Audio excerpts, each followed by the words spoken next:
When Grey Wolf stepped from his lodge into the pre-dawn darkness, he expected to find his paint mare exactly where he'd left her. Instead, something small and pale was curled against her belly in the tall grass, breathing in the rhythm of deep sleep. The elder's weathered hand found his knife before his mind caught up. Raiders had been moving through the territory for weeks, desperate men with nothing left to lose.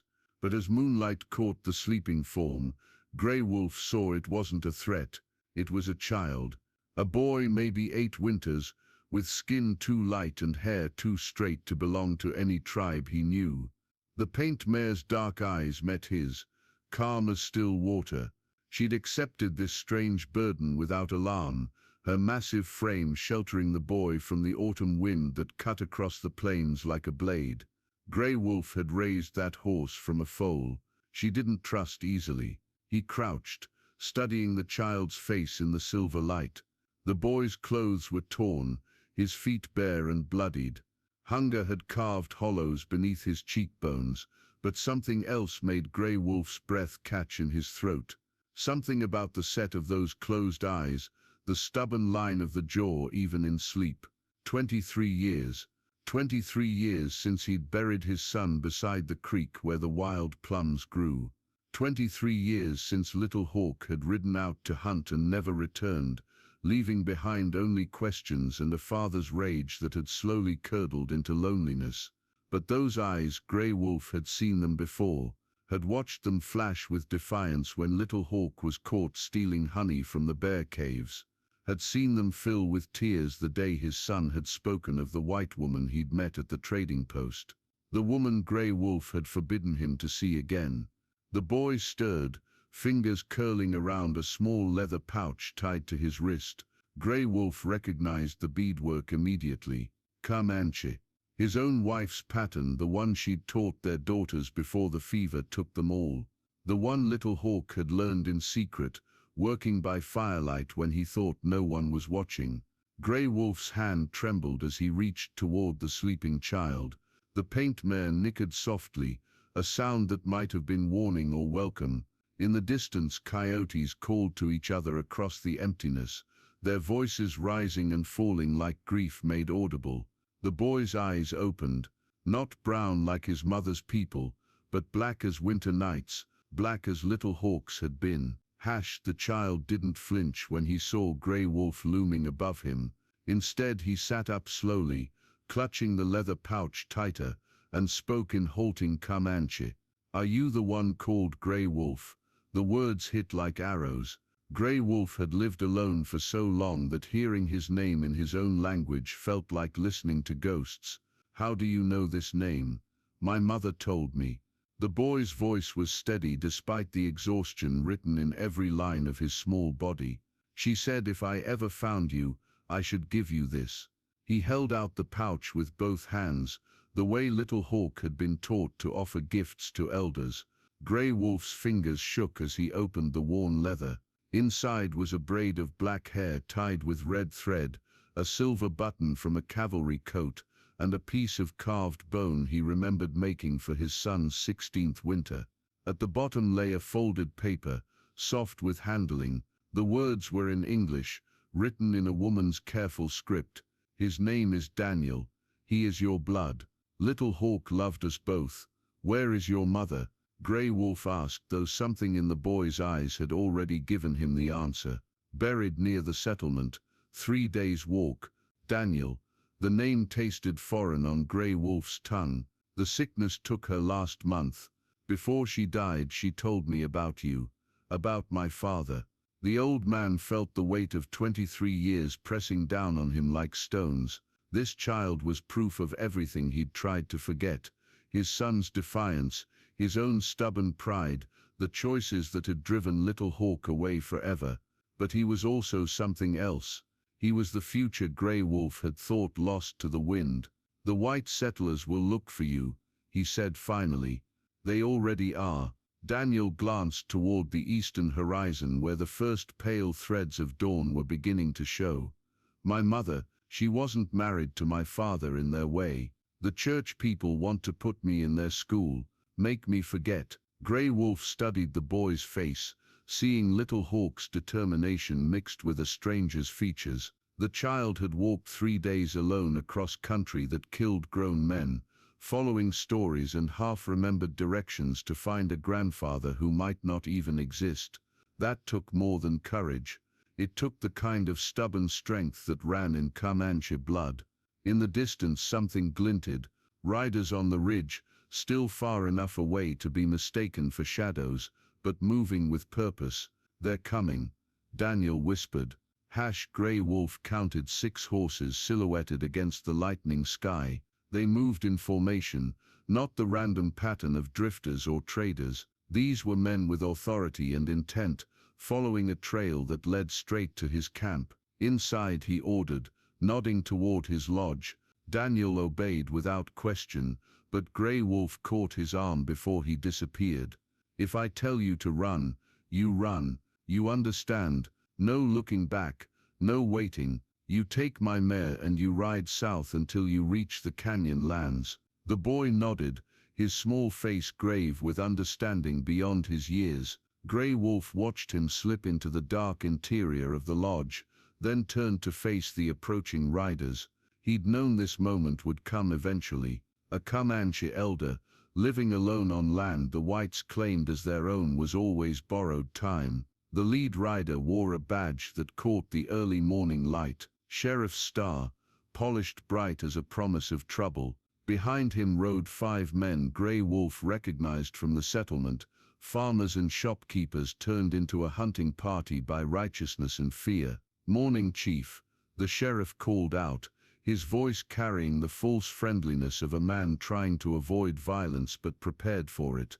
"Name's Henderson. We're looking for a boy, about 8 years old, went missing from town 3 days back." Grey Wolf remained silent, his weathered face giving nothing away. The paint mare had moved closer to the lodge, positioning herself between the riders and Daniel's hiding place with the instinct of a creature that understood loyalty. "Now I know you probably haven't seen him," Henderson continued, dismounting with deliberate slowness, "but we got reports of tracks leading this way. Boy's been through enough, lost his mother to the fever, no proper family to speak of. The church folks in town, they want to help him, give him schooling, teach him to be civilized." One of the other men spat into the dust, assuming the redskins didn't already scalp him. The words hung in the air like smoke from a distant fire. Grey Wolf felt the familiar weight of his knife against his hip, but kept his hands empty and visible.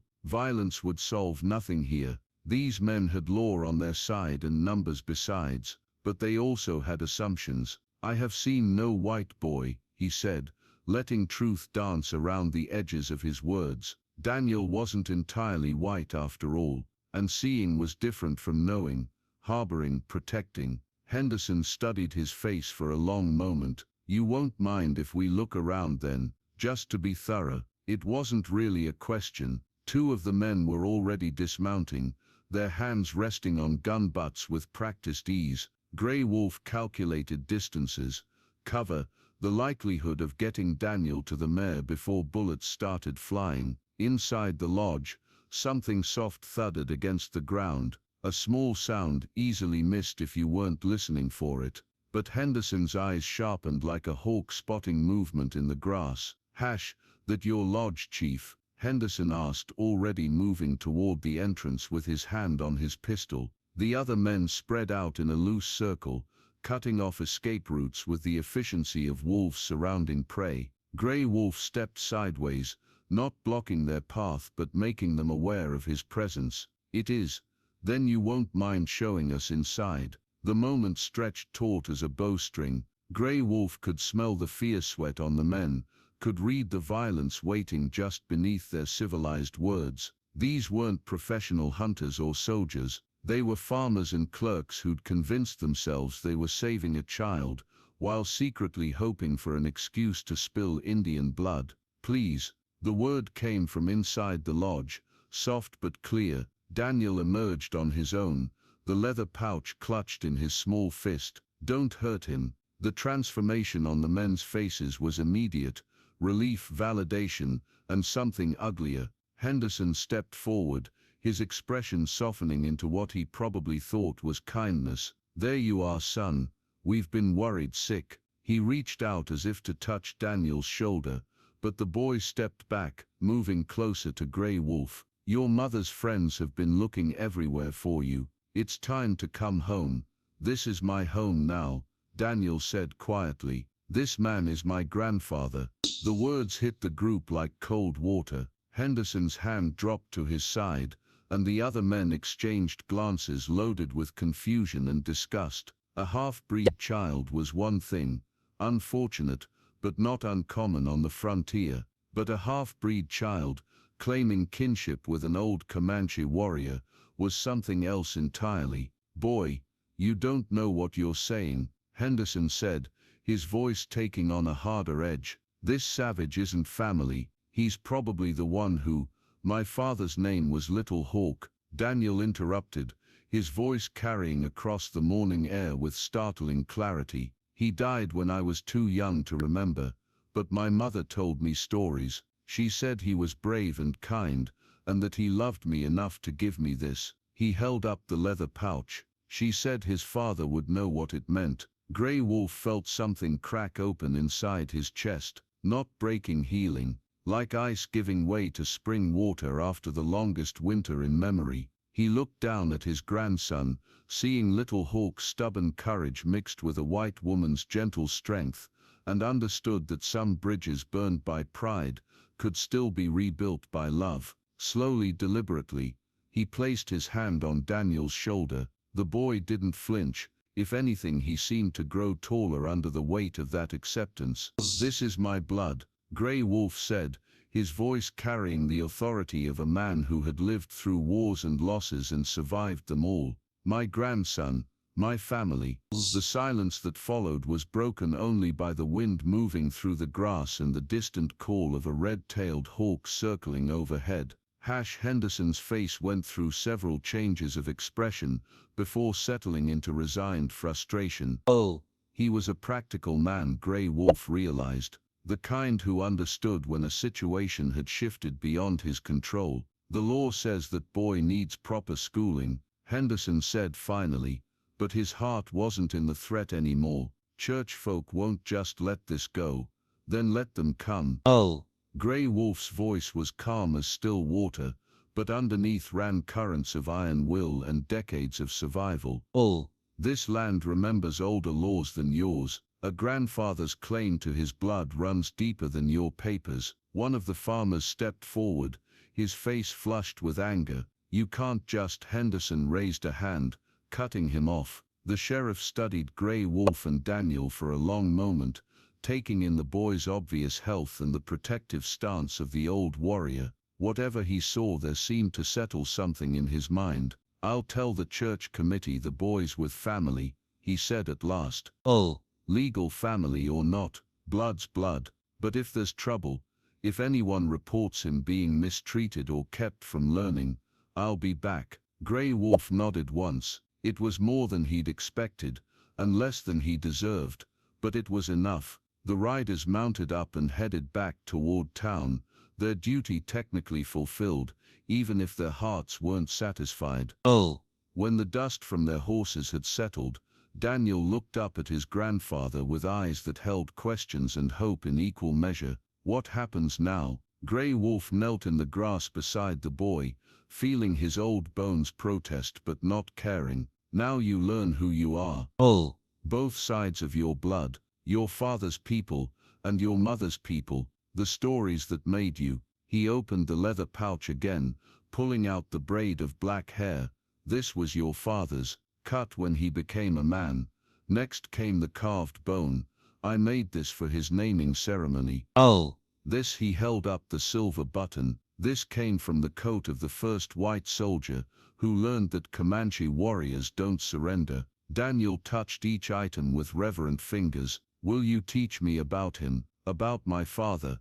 "Every day," Grey Wolf promised. "And you will teach me about her, about your mother." Fair trade. As the sun climbed higher, painting the grasslands gold and green, Grey Wolf began the first story. He spoke of a young warrior named Little Hawk, who was too curious for his own good, and too brave for his father's peace of mind. Daniel listened with the intensity of a child starved for belonging, asking questions that brought back memories Grey Wolf had thought buried forever. Years later, when Daniel had grown into a man who moved easily between two worlds, he would remember this morning as the beginning of everything important. The moment when loneliness transformed into legacy, when loss became love, and when a Comanche elder and a mixed-blood boy discovered that family isn't just about blood, it's about the stories we choose to share, and the futures we decide to build together. The paint mare grazed nearby, occasionally lifting her head to watch over them both with the patient wisdom of a creature who had always understood that some shelters are worth protecting, no matter who seeks them in the darkness before dawn.